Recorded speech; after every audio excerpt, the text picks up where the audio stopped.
Morning, everyone. My name is Promise Sodera Onu. I just watched Reno's interview on Channel's Politics Today with Shehu as he assassinated the name, reputation, and image of our principal, His Excellency Mr. Peter Obi. And he claims that he is patriotic, and that's why he flew in from California to come and rebut some of the lies, according to him, that Mr. Peter Obi did say on national TV when he had an interview earlier with Shehu. And he also said that he doesn't know anything about ambassadorial appointment being offered to him in another interview he did with Charles of Arise Television. So what we have now is the most patriotic Nigerian in the name of Reno.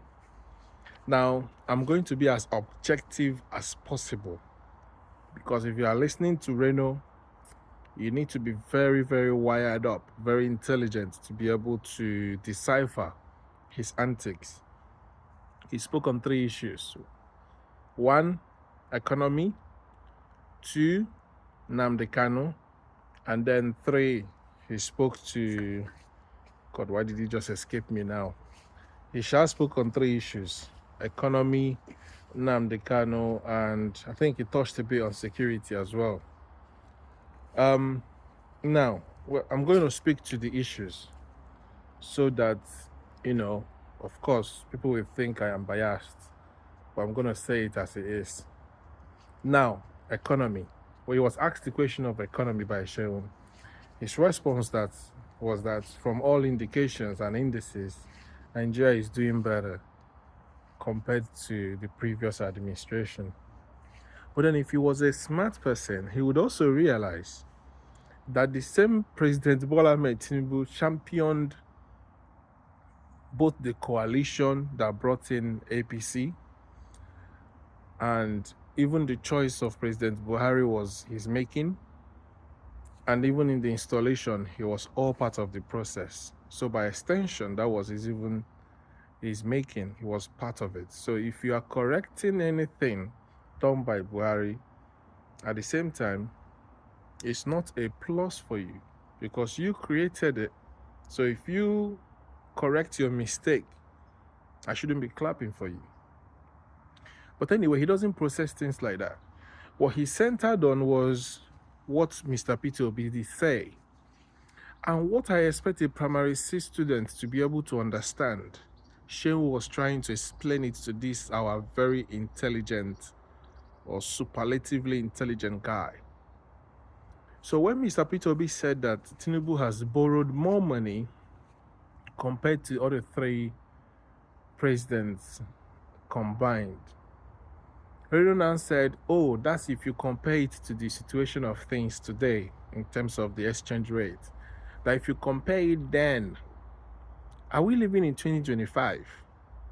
Or are we living back in those years? So what's even the assurance that our naira is going to drop down to what it was? When I came to this country in 2010, I'm in the UK, pounds was 250 to 1 naira. Today, pounds is excess of 2,000 naira to a pound. Yeah? So should we now wait, or is there even a foreseeable future that you can bank on to say that naira is going to drop or appreciate back to 250 to a pound again? So when Mr. Peter Obi is making his analogy, he's making an analogy based on facts, based on what the naira value is. Now, they didn't stop there.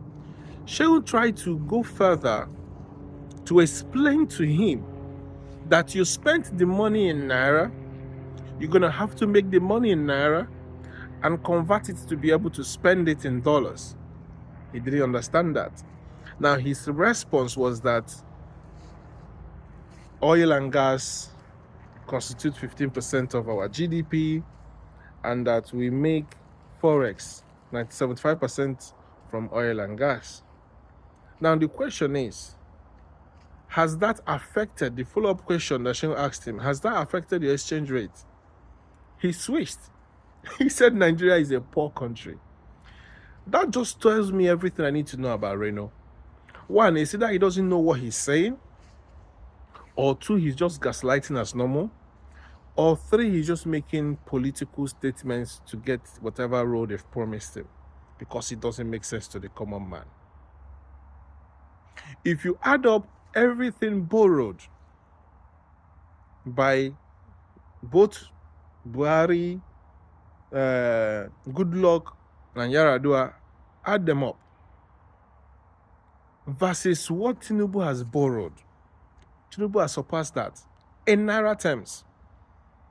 Whether you like borrow the money in yen from China, or borrow it from Europe, or borrow it from dollars from America or from China or anywhere, you still have to do that conversion. And that conversion, as it is today, officially any bank that will do that transaction has to carry that conversion, stands at 2,000 naira to a pound, or 150 to a dollar. That could be more. Now he went ahead and said so much more, trying to defend Mr. President, forgetting that Mr. President himself, Bola Ahmed, said that he knows that there is economic hardship, that Nigerians are going through economic hardship, and he's asking for more time. Now, what he now switched on was to say that we have tripled in our, what do you call it? Just coming up with so many vague indices. She asked about unemployment. He said there has been improvement. Just coming out with unrealistic indices that does not make sense to Nigerians, and saying that we are doing well. If we are doing well, why has all the other spokesmen or people from the presidency or APC that come on TV have always been saying that they need more time, apologizing for the hardship? Then he said one other stupid thing. He said that the subsidy that was paid before, he mentioned the billions. Now, his brain did not tell him that subsidies are what governments pay. That's what governments of other countries pay to ameliorate the pain of their people. That most countries, including America, Qatar, and all those countries, they all pay subsidies. Now, you try to say that Emefiele borrowed money without telling the Senate. Fair enough. But at the same time, they try to do what is right by making sure the people did not feel the hardship. Your president, Bola Ahmed, came up without even speaking to any economic advisor, no meeting, announced that subsidy is gone. A statement that all of us are still suffering till today. That even after Dangote came on stream, Air Peace is now flying international. We are getting all this forex. We even paid some of the loans like you alluded. Yet, Naira is not coming down because of one stupid statement. And that stupid thing that Buhari did was that it took him 6 months to set up a cabinet. Stopped importation during that period. All of these are around one man that people claim is a genius, Bola Ahmed Tinubu. He forgot that Obasanjo paid all our loans, and not only that, saved money for us. He forgot that Yaradua saved so much money that made our Naira to appreciate during his time. Now, let me go towards the other topic of Nnamdi Kanu. Why did Nnamdi Kanu become popular? Nnamdi Kanu started as a radio presenter discussing the ills of the society, discussing the news of what is going on in Nigeria. As he got more popular, he started building a cenotaph, and from there, he started doing protests. At Mbo, military forcemen opened fire at unarmed protesters. Not once, not twice. It happened in different parts of Igbo land. So when he was reeling out the news that Nnamdi Kanu ordered the killings and the burning of stations, you ask yourself, can anybody do that unprovoked? And those carrying out the actions, what's the reason of them listening to such a man? And that was done during NSAS, where Nigerians all witnessed. This is not just IPOB now. Nigerians all were protesting against the police brutality. This is widely covered event in Nigeria, internationally covered events. The same military opened fire in Lagos, Lekki Toll Gate to be precise, at unarmed Nigerians waving Nigerian flag. Now you want to paint Peter Obi so bad that you want to even link him to terrorism. You want to link him to IPOB as if, that will smear his name more. Let me remind you that UAE released the names of terrorism sponsors in Nigeria after banning Nigeria from flying and getting into Dubai and UAE. It took a lot of intervention. How many of those names have been tried? Out of all the list of names that were released, all from the north, in this same Nigeria. In this same Nigeria, Wike said that any governor, PDP governor that will interfere in the state of Rivers will burn. What happened? In this same Nigeria, when Goodluck was in power, the North said that they will make Nigeria ungovernable if Goodluck did not concede. I'm saying this to say, whatever is good for the goose is also good for the gander. I don't know who sent Reno on this last madness. For me, I think it's personal because it doesn't really make any sense to me anymore. But the guy has attacked the person and personality of Mr. Peter Obi that I don't think he should keep quiet anymore. I think he should take him up legally because now he's making it look like, oh, he did not speak against ESN, he did not speak against this one, he did not speak against that one. I just posted a video by Daniel Boala where he accused Tinubu of creating a militia, and afterwards there was a lot of violence in Nigeria by the same spokesperson, Daniel Boala, of the same Tinubu today. He said it's on record. I just posted it.